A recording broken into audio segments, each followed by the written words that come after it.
Bendiciones, queridos hermanos. Vamos a seguir estudiando, meditando en Primera de Juan, capítulo 2. Vamos a continuar desde el versículo 7, que es donde hemos quedado. Y pensaba, mientras estaba en la adoración, pensaba que hay momentos en la vida en que uno se tiene que despojar de ciertas cartas que hemos recibido en la vida. Por lo menos en mis épocas existían las cartas manuscritas. Esta generación ya quizás no estila eso. Ahora se estila mucho lo que es rápido por el internet. Pero en mis épocas se estilaban las cartas escritas. Y se tenía que esperar el tiempo de que la carta lleve a su destino y luego esperar la respuesta. Y a veces eran tiempos largos, pero uno estaba con la esperanza de que esa carta llegaría. Y bueno, hace unos tiempos atrás tomé la decisión de romper varias cartas, tarjetas que uno tiene acumulada y de personas que ya no forman parte de nuestra vida, otras quizás hemos perdido el rumbo de su vida, otras quizás ya no están en la tierra. Por lo tanto, uno a veces considera que ya no vale la pena tener esos recuerdos porque no edifican para nada. Uno ya tiene una vida realizada y ha perdido el contacto con esas personas. Pero aquí tenemos una hermosa carta, tenemos varias cartas, la Biblia está llena de cartas que no han perdido su rumbo, que no se han perdido en el tiempo, porque son necesarias. Las cartas que yo tiré las consideraba no necesarias, no me edificaban en nada ya. Pero estas cartas bíblicas podemos considerar que tienen peso eterno de gloria por siempre. Han estado desde los principios escritas y se han mantenido hasta nuestros tiempos. Y la palabra de Dios dice que es eterna. Por lo tanto, va a pasar todo lo que quiera va a pasar. Podemos romper miles de cartas de personas que han pasado por nuestras vidas. Pero estas cartas son eternas, van a quedar registradas en la eternidad. Estas personas que han escrito estas cartas nos dejan enseñanza como si estuvieran hoy presentes entre nosotros, como si estuvieran vivos. Entonces es digno de tenerlas en cuenta. A veces nos acostumbramos a recurrir a determinados libros de la Biblia y decimos, no, bueno, esas son cartas. Y porque son cortas, son, podríamos decir, un poco comprimidas, pero tienen un contenido incalculable.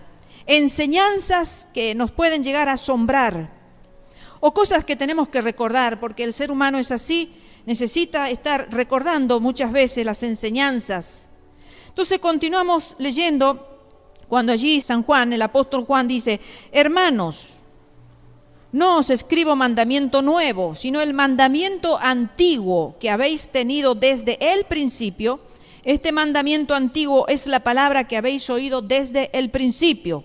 Y algo que me llamó la atención es el versículo 8 que dice, sin embargo, os escribo un mandamiento nuevo, que es verdadero en él y en vosotros, porque las tinieblas van pasando y la luz verdadera ya alumbra. Y estuve meditando sinceramente toda la semana sobre, podríamos decir, esta contradicción, porque él está primero mencionándole que no escribe ningún mandamiento nuevo, sino el que ellos ya conocen desde el principio.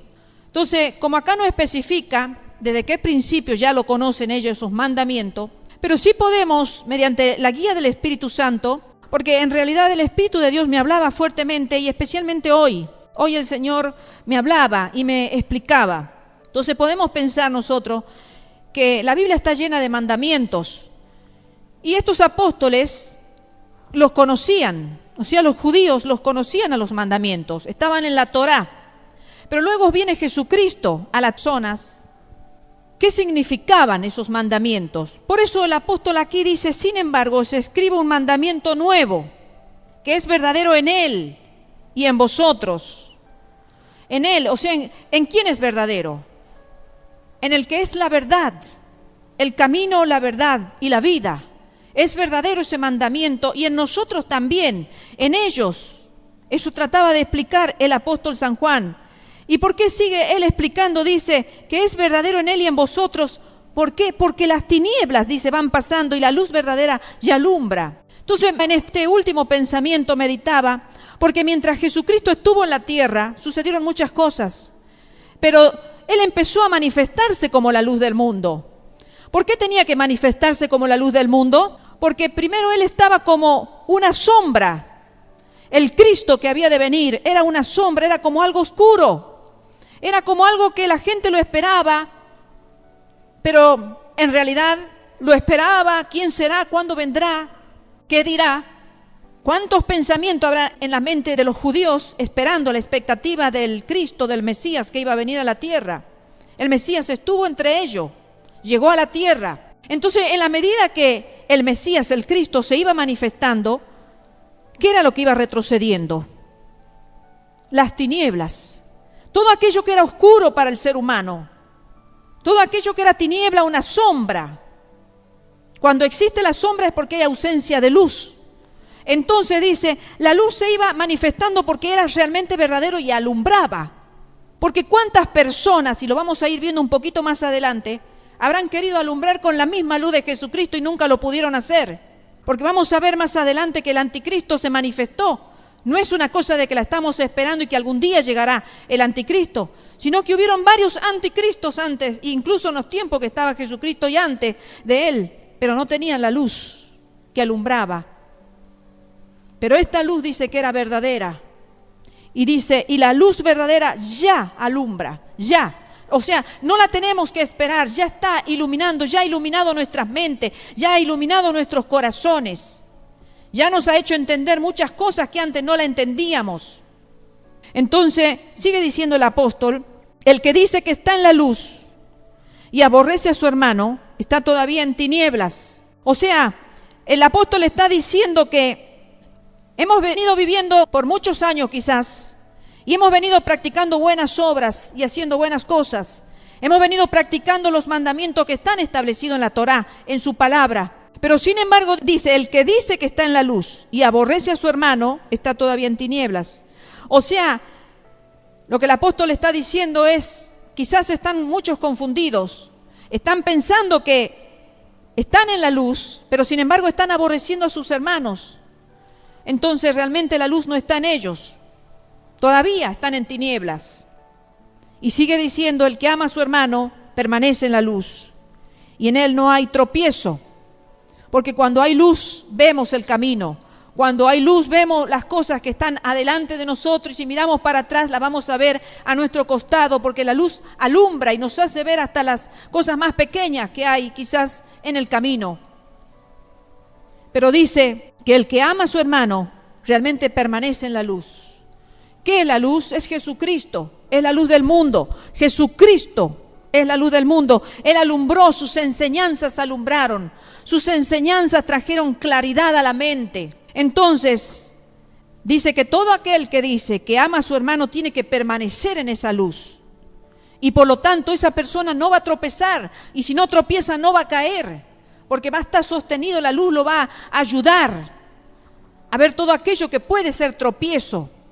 Pero dice, el que aborrece a su hermano, sigue reincidiendo, el apóstol es muy enfático en algunos puntos. Dice, el que aborrece a su hermano está en tinieblas, y anda en tinieblas, y no sabe a dónde va, porque las tinieblas le han cegado los ojos. Y como vemos ahora, queridos hermanos, que hay tantas personas que están cegadas, dicen amar a Dios, pero sin embargo están enemistados con los hermanos, lo aborrecen, hablan mal de sus hermanos, lo calumnian, lo difaman. Entonces, si nosotros amamos a nuestro hermano, realmente vamos a ser personas que vamos a permanecer en Jesucristo, pero por lo contrario dice que ni siquiera saben a dónde van, andan como a tientas. Ustedes vieron, traten de caminar por las tinieblas, van a ver que ni siquiera saben dónde está la puerta, dónde están las ventanas. Si les ha pasado a ustedes y se han despertado de noche, dormidos, es como un mareamiento que agarra, un mareo, no se sabe ni dónde estamos. No sabemos si el techo está arriba o abajo, dónde está la puerta. Me ha pasado a mí a veces, que me he despertado de noche y he buscado la puerta y tanteaba con la mano así y no la encontraba porque estaba confundida, hasta que de a poquito nuestros ojos empiezan a acostumbrarse y quizás una pequeñísima luz que alumbra de afuera de la calle nos hace ver ya la entrada, nos hace ver la ventana y ya podemos, aunque sea a tienta, porque hay una pequeña luz que nos ha alumbrado y nos hemos dado cuenta ¿Cuánto más será andar en la luz de Jesucristo totalmente, que nos alumbre totalmente? Despertamos de la oscuridad y inmediatamente la luz de Jesucristo nos va a alumbrar y vamos a encontrar la puerta, vamos a encontrar la ventana, vamos a encontrar la salida. No vamos a andar así como ciego, dice aquí. Pero muchos andan cegados sus ojos porque niegan a Jesucristo. Pasan estos tiempos, se está viendo mucho este tema, que se está rechazando al Mesías, al Cristo, como realmente se manifestó en la tierra. No como un profeta solamente, no como un simple hombre bueno, un hombre que hacía milagros, sino se lo niega como el Hijo de Dios. Y por eso muchos andan así cegados realmente. Andan como en tinieblas, porque la luz de Jesucristo no le ha alumbrado. Andan cegados como ciegos, ni siquiera saben el destino. No saben el destino de su vida, no saben a dónde van. Están atormentados, están afligidos, están esperando lo que no tienen que esperar y están poniendo la confianza en un hombre simplemente y no en el Hijo de Dios que vino enviado por el Padre y que el Padre le dio toda la plenitud de Él a su Hijo amado. Entonces ya aquí empieza el apóstol a referirse a ellos. Porque a veces venimos a la iglesia, los jóvenes vienen a la iglesia, los niños, y piensan que la palabra de Dios que se predica no es para ellos. Y muchas veces ellos están pensando, bueno, esa es la palabra para mis padres, para mis abuelos, para mis tíos, y no saben que hay palabra para todos. Que Dios cuando habla, habla a toda la humanidad, a niños, a jóvenes, adolescentes, adultos, a todo. Y aquí empieza detalladamente el apóstol para que todos tomen conciencia, para que todos estén advertidos, para que todos abran sus ojos, para que todos estén preparados. Dice, os escribo a vosotros, hijitos, porque vuestros pecados os han sido perdonados por su nombre. Cuando pone esa referencia tan amorosa, ese diminutivo, nos hace pensar que quizás el apóstol se estaba refiriendo a los primeros convertidos, a los recién convertidos, aquellos que habían estado en las tinieblas pero habían aceptado la luz verdadera que era Jesucristo y se habían convertido. Entonces, a vosotros, hijitos, ¿por qué? ¿Por qué me dijo a ustedes? Porque vuestros pecados han sido perdonados por su nombre. Y entonces él sigue refiriéndose a vosotros, padres, porque conocéis al que es desde el principio. Claro, los padres ya conocían desde el principio. Tenían más años, habían vivido más, habían podido conocer desde el principio realmente quién era esa luz verdadera que se había manifestado. Y después continúa también con los jóvenes, diciéndole, os escribo a vosotros jóvenes, porque habéis vencido al maligno. Qué hermoso esa reflexión con respecto a los jóvenes. Hoy vemos multitudes de jóvenes que no están venciendo al maligno. Vemos las iglesias llenas de juventud, pero no todos son vencedores. La palabra del Señor dice que en Él somos más que vencedores, por medio de Él que nos amó y se entregó a sí mismo por esa muerte tan tremenda. Y por eso podemos ser vencedores. Pero hoy vemos multitudes de jóvenes que viven sus vidas desordenadas, la viven como lo viven los del mundo. Los del mundo no son más que vencedores porque mientras estén en el mundo van a seguir las costumbres del mundo. Pero los que se alejan y se apartan del mundo, entonces realmente pueden decir que son más que vencedores, porque el Señor va a estar con ellos en las dificultades, el Señor va a estar con ellos en las tentaciones, en las aflicciones, en las pruebas. En todo momento va a estar, el Señor no lo va a abandonar. Pero el que quiere vivir en pecado se aparta de Dios. Y Dios no puede estar con aquellos que les gusta practicar el pecado. Pero aquí el apóstol está diciendo, y a vosotros jóvenes, porque habéis vencido al maligno. Por lo tanto, esto expresa que realmente los jóvenes pueden ser vencedores. No que a veces decimos, bueno, el vencer es para los adultos, para los grandes, los que ya tienen dominio propio, los que ya tienen sabiduría, los que ya no andan, digamos, con esos deseos desenfrenados de la juventud. Pero sin embargo, en todos los tiempos han habido jóvenes que han vencido. Y aquí el apóstol es consciente de eso. Había un remanente, había un grupo allí en la iglesia, por lo cual él también le hace referencia. Y le dice, ustedes han vencido al maligno. Y vuelve a reiterar, os escribo a vosotros, hijitos, porque habéis conocido al Padre. porque ellos no lo habían conocido al Padre. O sea, los grandes, los padres, como aquí él se refiere, sí lo habían conocido a través de la Torá. Después, cuando aceptaron a Jesucristo, Jesucristo dijo: el que me conoce a mí ha visto al Padre. El que me ve a mí ve al Padre. Pero estos que eran nuevitos, estos que eran jovencitos, recién en los caminos del Señor, aquí también el apóstol está diciendo: porque ustedes también han conocido al Padre. Y vuelve a recalcar el versículo 14, como es muy reiterativo en algunas cosas el apóstol. Eso también me llamaba la atención, porque a veces las cosas que se reiteran, que se afirman o que se confirman, es porque las tenemos que grabar, porque tenemos que hacer un paro y detenernos y decir por qué el apóstol volvía a reafirmar algunos principios, algunos conceptos, porque era reiterativo en la carta, en algunas cosas. Entonces vuelve a los padres y dice: os he escrito a vosotros, padres, porque habéis conocido al que es desde el principio. Os he escrito a vosotros, jóvenes, porque sois fuertes, y la palabra de Dios permanece en vosotros, y habéis vencido al maligno. Porque sois fuertes. Los jóvenes son fuertes realmente, porque vencer al maligno no es tarea fácil, no es fácil. Pero sin embargo, había un grupo que se había dispuesto a ser valiente, ser guerrero, ser fuerte, vencer las tentaciones, vencer todo lo que el mundo le ofrece. ¿Por qué? Porque ya más adelante el apóstol lo manifiesta eso. No todos los jóvenes quieren vencer al mundo, vencer a Satanás, porque muchos se dejan llevar en esa corriente confortable que el mundo les presenta, en esa corriente de todos vamos juntos, todos nos queremos, todos nos amamos, no voy a ser diferente porque me van a discriminar, no van a querer ser amigos míos. Es difícil, ¿verdad?, que la juventud hoy se muestre como diferente. Pero sin embargo aquí había un grupo que había podido vencer al maligno. ¿Se puede, queridos jóvenes, vencer al maligno? Claro que sí. El Señor conoce las intenciones del corazón de cada uno. Y el Señor le va a dar la fortaleza a aquellos jovencitos que quieren dejar el pecado, que quieren vivir una vida diferente a la que han venido viviendo. Quizás han vivido en fornicación, quizás han vivido esa vida como hoy se está poniendo de moda. Ya no se reprende, no se enseña en las iglesias, porque ya como es común vivir en pareja, vivir así sin casarse, en una unión ilegal. Y tantas cosas que los jóvenes ya han perdido la conciencia de que es pecado y la aceptan en su vida como si fuera normal. Pero muchos hay que han determinado seguir los caminos del Señor, como los mandamientos que hemos visto sábados pasados, donde el Señor dice: no cometerás adulterio. Y en ese adulterio también está la fornicación para los jóvenes. Entonces es muy importante aquellos que han vencido al maligno. Les escribe, el apóstol está consciente de que hay un grupo que marca la diferencia, y ahí empieza a decirle el versículo 15: no améis al mundo, ni las cosas que están en el mundo. Si alguno ama al mundo, el amor del Padre no está en él. Ahora veamos un poquito lo que significa amar, porque quizás muchos de ustedes dicen: no, pero yo no amo al mundo.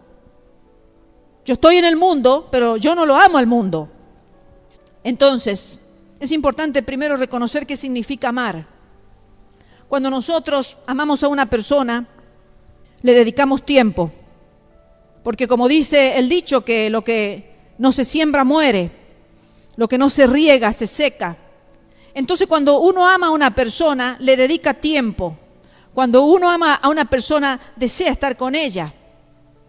No soporta estar distante, separada. Le gusta agradarle a esa persona, hacer lo que a la otra le agrada. Entonces uno trata de conformarlo. No de contradecirlo, sino de conformarlo. Entonces, si acá nos está diciendo el apóstol: no améis al mundo, quiere decir que no debemos conformarlo al mundo. No debemos hacer lo que el mundo quiere que hagamos. No debemos tratar de estar mayor tiempo con él. Porque cuando uno ama a una persona, trata de estar mucho tiempo con esa persona, de no separarse nunca. La mayor posible hora estar con esa persona. Entonces, si uno ama al mundo, va a tratar de estar todo el tiempo en el mundo, porque lo ama al mundo. Va a tratar de hacer lo que el mundo le ofrece, de agradarlo, no de ir en contra. Entonces, si nosotros nos ponemos a analizar lo que realmente significa amar, nos vamos a dar cuenta que muchos están amando al mundo realmente, porque están metidos en actividades, en tareas, quieren agradar al mundo realmente, porque le dan más tiempo, más devoción. No quieren ir en contra de lo que el mundo está ofreciendo. ¿Cuántas cosas, verdad? Y no es de ahora, de nuestros tiempos, porque si el apóstol estaba escribiendo para su época, quiere decir que en esas épocas también habían cosas que eran atractivas del mundo, que los conquistaba. Entonces, en todos los tiempos, el mundo se ha manifestado como algo agradable, conquistador. Entonces vemos, queridos hermanos, que a veces las personas dicen, no, yo no amo al mundo, yo voy a la iglesia, pero sin embargo, ¿cuántas horas está en el mundo? Dejando de lado lo que es trabajo, por supuesto, que es lo que Dios manda, que debemos tener un trabajo digno para traer el pan de cada día. Dejando de lado las diligencias que uno tiene que hacer, la interacción que uno tiene que hacer con el mundo obligatoria, y el resto de los días y de las horas, ¿qué hacemos? ¿Qué hacen nuestros ojos? ¿Qué hacen nuestros oídos? Nuestras manos, nuestros pies, ¿a dónde nos dirigimos? ¿Con quién nos gusta estar? ¿En qué lugares nos gusta estar? ¿Qué nos gusta escuchar? ¿Qué nos gusta ver? No améis al mundo, ni las cosas que están en el mundo. En el mundo hay muchas cosas que van a ser codiciables, muchas cosas que van a ser agradables, que nos vamos a esforzar por tenerla quizás. Pero aquí el apóstol está diciendo, no amen tampoco las cosas que están en el mundo, porque si no, dice, el amor del Padre no está en él.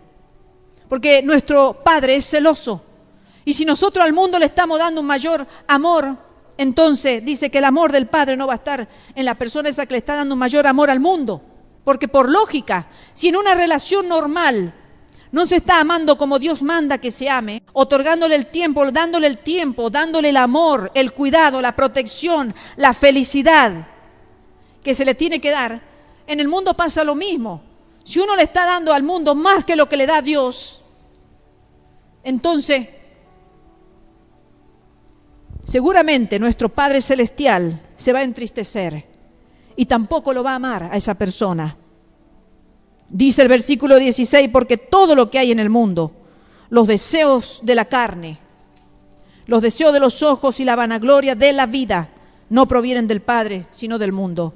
O sea que todo lo que nosotros estamos viendo como cosas vanas, todo aquello que hoy está y que mañana no va a estar, porque el mundo pasa, dice, con todas sus cosas, con todos sus deseos, con todas sus pasiones. Entonces, si nosotros le estamos dando más valor, más tiempo, más dedicación, más alegría a todas esas cosas vanas, dice que todas esas cosas no provienen del Padre, sino del mundo. Por eso el Señor dijo que tenemos que poner la mira en las cosas de arriba y no en las de la tierra, porque las cosas de la tierra van a pasar, son pasajeros, son vanas, pero las cosas eternas, como la palabra dice, son eternas, son para siempre. Y dice, y el mundo pasa y sus deseos, pero el que hace la voluntad de Dios permanece para siempre. Y tenemos otra referencia en San Juan 17, 14 al 18. Allí Jesucristo está diciéndoles, yo les he dado tu palabra y el mundo los aborreció, porque no son del mundo, como tampoco yo soy del mundo. No ruego que los quite del mundo, sino que los guarde del mal. No son del mundo, como tampoco yo soy del mundo. Santifícalos en tu verdad, tu palabra es verdad. Fíjense entonces, hermanos, que si no amamos el mundo, por lógica y como su palabra lo expresa, el mundo nos va a aborrecer. Porque acá dice, y el mundo los aborreció, porque no son del mundo, como tampoco yo soy del mundo.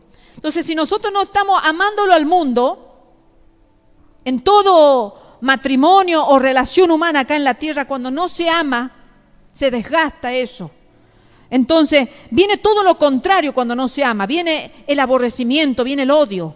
Y eso es lo que pasa, que cuando el cristiano no ama al mundo, el mundo nos va a aborrecer, el mundo nos va a odiar, nos van a hacer la vida imposible. Pero si Jesucristo dijo, yo no soy del mundo, ellos tampoco son del mundo, dice Jesús, ustedes tampoco son del mundo. Si a mí me han aborrecido, a ustedes también lo van a aborrecer. Pero dice, el que hace la voluntad de Dios permanece para siempre. Ese es el que va a permanecer para siempre.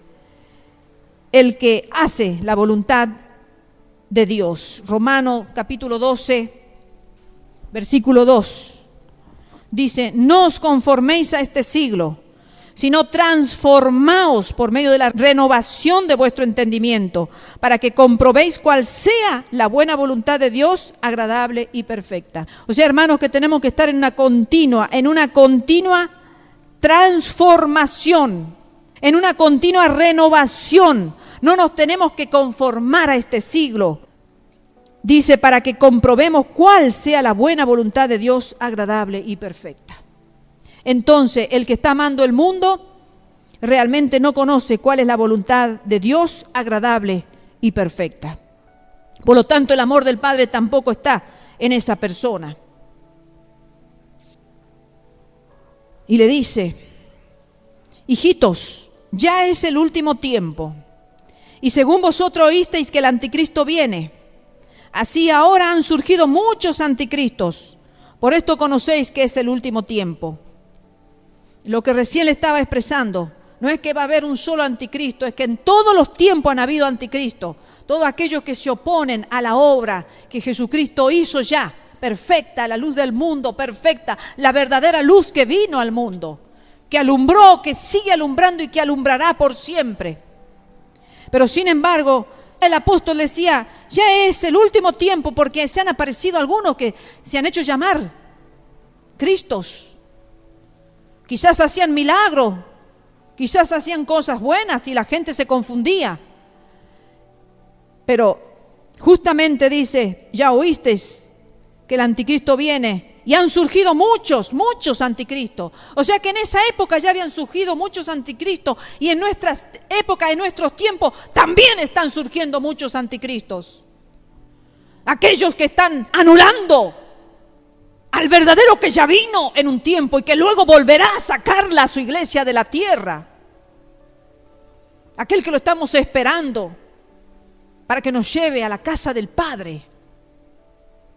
Aquellos que están negando esa venida gloriosa de nuestro Señor, que nos lleve a la casa del Padre, a las bodas del Cordero, a las cenas que están preparadas para sus hijos, los que se han guardado sin contaminación acá en el mundo, los que se han guardado, los que han vencido al maligno. Dice, salieron de nosotros, dice el apóstol, pero no eran de nosotros. Porque si hubiesen sido de nosotros, habrían permanecido con nosotros. Pero salieron para que se manifestase que no todos son de nosotros. Qué triste que es a veces, ¿no? En el pueblo de Dios. Creemos que somos todos de una misma fe, de un mismo sentir, pero con el paso de los tiempos empezamos a ver las actitudes de las personas. Dice, salieron de nosotros, no es que vinieron de afuera, que venían directamente proclamándose como que ellos eran Cristo enviado de otro lugar. Estaban entre nosotros, compartían con nosotros, quizás convivían con nosotros. Pero, dice, si hubiesen sido de nosotros, hubieran quedado con nosotros hasta ahora, pero no, ellos se han ido. Porque los que son falsos no pueden permanecer con la verdad. No se pueden permanecer en una iglesia aquellos que son falsos. Aquellos que predican otra doctrina, que creen otras cosas, que están con engaño, con mentiras. No soportan la verdad. No soportan la palabra de Dios cuando se la expresa tal cual como está escrita. Con la guía del Espíritu Santo no soporta. Tienen otros pensamientos, otras doctrinas, otro estilo de vida. Entonces no soportan y se van. Pero le dice, el que cree en la luz que es Jesucristo permanece para siempre. Permanece en la verdad. Y los que permanecen en la verdad van a estar juntos en comunión. Como el apóstol ya le venía escribiendo cartas anteriores, hablándole la importancia de la comunión. Porque el que realmente está en la verdad va a permanecer en esa comunión hermanal. Va a permanecer en esa comunión con Dios. Los que no, que son llamados anticristos, se van a ir, no van a permanecer. Hoy van a estar con nosotros, mañana ya no lo vamos a ver. Pero dice el apóstol, pero vosotros tenéis la unción del Santo y conocéis todas las cosas. Qué hermoso, hermano, y por eso hay que estar seguro de tener la unción del Santo, porque eso es lo que marcaba la diferencia entre ellos y los falsos. Pero dice, vosotros tenéis la unción del Santo y conocéis todas las cosas. El que tiene la unción del Santo va a conocer la verdad de la mentira, la va a poder detectar, se va a poder dar cuenta realmente. Por eso es importante tener esa unción poderosa, esa unción que no nos permite dejarnos engañar, esa unción que no nos permite movernos y permanecer en Jesucristo, que no nos permite irnos al mundo, confundirnos con los pensamientos del mundo, o con tantos pensamientos como hemos visto anteriormente de los gnósticos, que ponían a la persona de Jesucristo de una manera no real, no como realmente el Hijo de Dios es. Y tantos pensamientos que hoy en día, ¿no?, están surgiendo. Entonces sigue diciendo, no os es escrito como si ignoráis la verdad, sino porque la conocéis y porque ninguna mentira procede de la verdad. El apóstol sabía que ellos eran bien conocedores de la verdad, habían sido bien adoctrinados, bien enseñados. Entonces por eso le podía hablar con claridad, le podía hablar y decirle la verdad, porque sabía que no había mentira en ellos, porque dice que ninguna mentira procede de la verdad. Si ellos seguían a Jesucristo, estaban en el camino de la verdad. ¿Quién es el mentiroso sino el que niega que Jesús es el Cristo? Este es anticristo, el que niega al Padre y al Hijo. Y hoy en día estamos viendo muchas tendencias, hermanos, que a Jesús se lo pone como Jesús solo, o al Padre se lo exalta al Padre solo, y se olvidan del sacrificio de Jesucristo en la cruz. Pero sin embargo, aquí hay una unidad. Jesucristo aclaró eso, el Padre y yo somos una sola cosa, somos uno los dos. Pero vemos la tendencia de los que siguen al Padre como si fueran tendencias, de los que siguen al Padre y exaltan al Padre, y gloria a Dios, porque así tiene que ser, la exaltación al Padre, pero también al Hijo. Y hay otros que exaltan solo al Hijo y adoran al Hijo y reverencian al Hijo y se olvidan del Padre, o se olvidan de la Trinidad, la fraccionan, la mutilan, no sé qué hacen. Pero realmente, cuando Jesucristo se iba a ir de la tierra, también dijo, yo me voy, pero viene el Consolador. Habló de un tercero. Entonces no podemos nosotros, queridos hermanos, mutilar o fraccionar y darle solamente la gloria y la adoración a uno solo. Porque Jesucristo recibió toda la plenitud del Padre en Él. Y el Padre se contentó con el Hijo y tuvo toda la complacencia con el Hijo. Y el Espíritu de Dios está con nosotros ahora. Es el tiempo que nosotros estamos siendo acompañados por el Espíritu Santo. Por lo tanto, no podemos fraccionar la Trinidad, no podemos mutilarla y enfocarnos en uno solo. Dice, todo aquel que niega al Hijo, tampoco tiene al Padre. Versículo 23. Entonces, el que niega al Hijo tampoco tiene al Padre. Y el que confiesa al Hijo, tiene también al Padre. Es lo que acabamos de explicar, queridos hermanos. No se puede negar ninguna de las tres personas. El que niega a uno de ellos, no lo tiene al Padre, y el que no tiene al Padre, no lo tiene al Hijo. Dice el versículo 24, lo que habéis oído desde el principio permanezca en vosotros. Porque con el correr de los tiempos empiezan a surgir los pensamientos, las doctrinas de hombre, que empiezan a hacer perturbar a aquellos que no son fieles, que no permanecen en la verdad. Entonces por eso es tan importante venir a la iglesia de Dios, venir a la casa de Dios. Es tan importante leer la Biblia, es tan importante congregar para no dejarse engañar, para que no caigan en el camino. Porque acá dice, lo que habéis oído desde el principio, reténganlo, dicho de otra manera. Guárdenlo en su corazón, atesórenlo en su corazón. No deje que nadie le cambie su forma de pensar. Si lo que habéis oído desde el principio permanece en vosotros, también vosotros permaneceréis en el Hijo y en el Padre. Entonces todos aquellos que están en un camino enfocado en una sola persona, el amor, dice, no permanecen en el Hijo, tampoco en el Padre. Y esta es la promesa que Él nos hizo, la vida eterna. Hay una promesa de por medio, la vida eterna, todos aquellos que permanecen en la luz, que es Jesucristo. Os he escrito esto sobre los que os engañan. Porque hay muchos engañadores, en todos los tiempos lo han habido y lo seguirán habiendo. Pero dice, la unción que vosotros recibisteis de Él permanece en vosotros y no tenéis necesidad de que nadie os enseñe, así como la unción misma os enseña todas las cosas y es verdadera y no es mentira, según ella os ha enseñado, permaneced en él. Entonces, queridos hermanos, hoy más que nunca hay enseñadores de toda clase, para todos los gustos, pero sin embargo el apóstol nos redarguye a nosotros que hay una unción que ha sido depositada en nuestras vidas y que debemos dejarnos guiar por esa unción. Porque si vamos a querer empezar a ver la cantidad de enseñadores que enseñan una tendencia y la otra, como una vez una persona dice, he escuchado tantos teólogos que he terminado siendo ateo.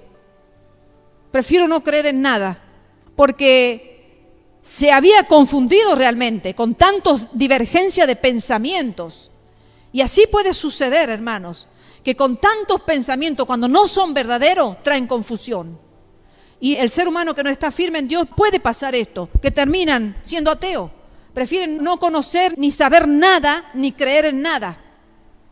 Entonces aquí el apóstol le vuelve a reiterar, le vuelve a recordar, como recién le dijo, pero ustedes tienen la unción del Santo, ahora le vuelve a decir, pero la unción que en vosotros reside, ya esa unción es suficiente para ustedes. No se dejen engañar por la mentira. No tienen necesidad de que nadie venga a enseñarle otras cosas. Ustedes ya han conocido en el principio la verdad. Reténganla a esa verdad. La misma unción le va a enseñar a ustedes. Y esa unción le va a enseñar todas las cosas. Y es verdadera, no es mentira. Permanezcan en él.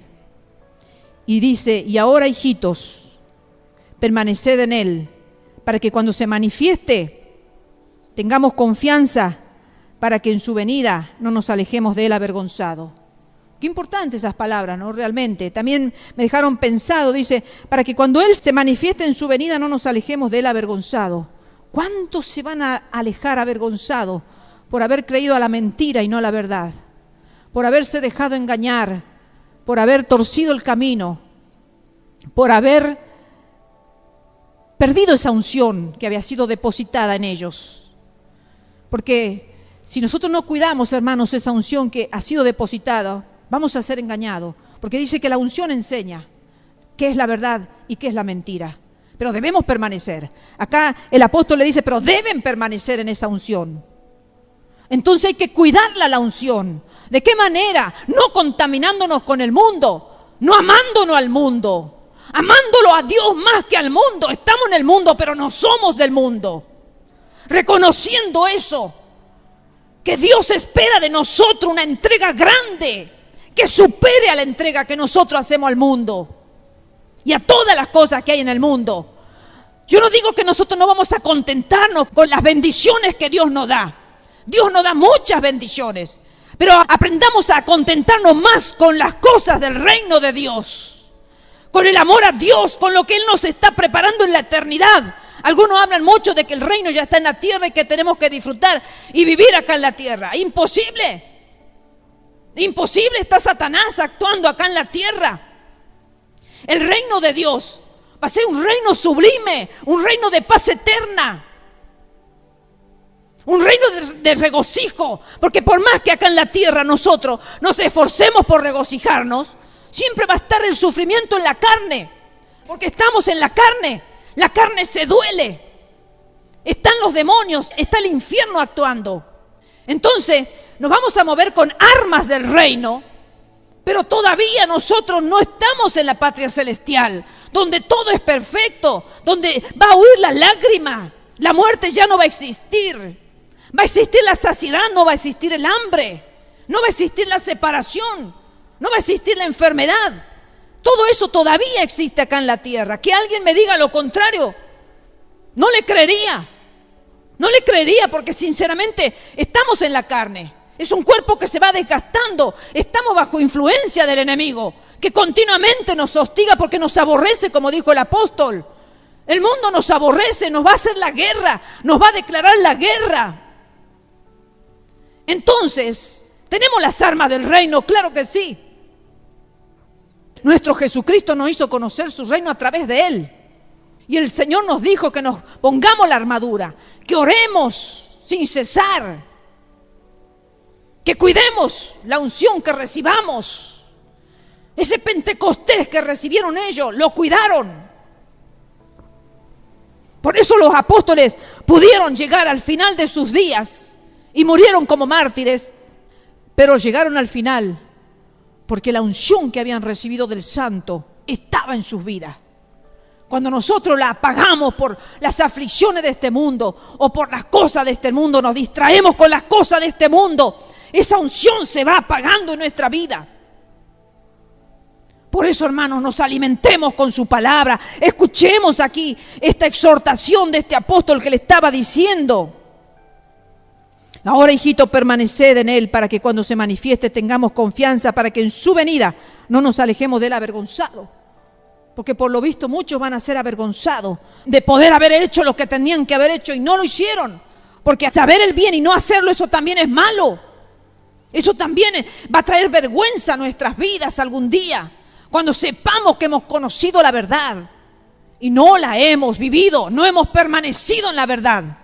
Y termina diciendo, si sabéis que Él es justo, sabed también que todo el que hace justicia es nacido de Él. Entonces, si nuestro Dios es justo, nuestro Señor Jesucristo es justo, entonces, si vemos un hermano que está practicando la justicia de Dios, vamos a poder identificarlo como nacido de Jesucristo. Este es un hermano verdadero. Este practica la verdad. Este está en la luz de Jesucristo. La sombra, las tinieblas han pasado de su vida. Ahora está alumbrado por Jesucristo, la luz del mundo. Cuando vino la ley a la tierra, nunca se habló de que la ley fuera la luz del mundo. La ley mostraba el camino y daba la reglamentación para vivir ordenadamente, para recibir la bendición y no la maldición. Pero cuando vino Jesucristo, Él se identificó como la luz del mundo. Y la luz del mundo, dice, no nos hace tropezar, hace que nosotros sepamos nuestro destino. Antes andaba como ciego porque lo que iba a venir era una oscuridad, era una sombra. No sabían, no lo conocían. Entonces iban por ley, caminando, obedeciendo reglamentos, estatutos, decretos y leyes. Pero ya cuando Jesucristo se manifiesta, ya no necesitamos movernos en esa reglamentación legislativa. Porque ya ahora Jesucristo nos alumbró el camino. Ya la luz nos guía, la luz nos impulsa. Ya no es la ley la que nos obliga. Haz esto para que recibas esto, sino que la luz del mundo nos abre el camino, nos muestra el destino. Ya no hay oscuridad delante nuestro. Esa oscuridad, esa sombra ha quedado atrás. Ha pasado esa sombra. Ahora todo es luz. Si permanecemos en Él. Pero si volvemos a las reglamentaciones donde antes el que había de venir era una sombra, vamos a seguir en tinieblas. Vamos a seguir en la oscuridad, esperando algo que no conocemos. Pero ahora ya lo hemos conocido. Lo hemos amado. Ahora queremos permanecer en Él. Ahora por ese amor que sentimos en Él, queremos vivir como Él vivió en justicia. Como termina diciendo, sabéis que Él es justo y que todo aquel que hace justicia es nacido de Él. Ya no necesito que me digas, haz esto, aquello. No me digas porque yo lo amo a Jesucristo, lo hago. Yo amo a mi prójimo porque amo a Jesucristo. Y eso me impulsa a amar a mi prójimo. No porque la ley me dice, ama a tu prójimo, tengo que amarlo. Sino yo lo amo porque amo primeramente a Jesucristo. Ese amor el que me impulsa a amar a mi hermano. Hay mucha diferencia entre hacer las cosas por una obligación, por una ley, que hacerlo porque amor, porque hay un amor que está dentro mío, que permanece. Jesucristo es conocido al amor. Ha descendido a la tierra, ha vivido entre los hombres, ha muerto en la cruz del Calvario, ha dado su vida, su sangre. Y nos ha mostrado el camino a la vida eterna. Cuando antes no se hablaba de vida eterna, ni sabían. Los judíos no sabían que era algo que no se hablaba de la vida eterna. Era algo oscuro, no se tocaba ese tema. Pero ahora Jesucristo nos mostró, nos alumbró el camino y el destino nuestro, nos mostró la vida eterna también.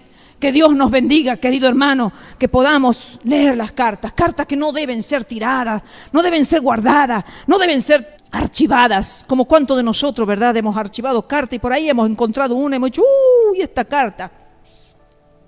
No, hermanos.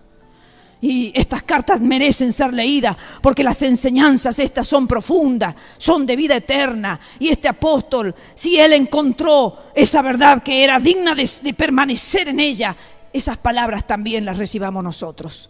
Que Dios nos bendiga a todos, queridos hermanos, que nuestros caminos sean alumbrados por esta verdad y que no nos movamos de ella. Dios los bendiga, queridos hermanos.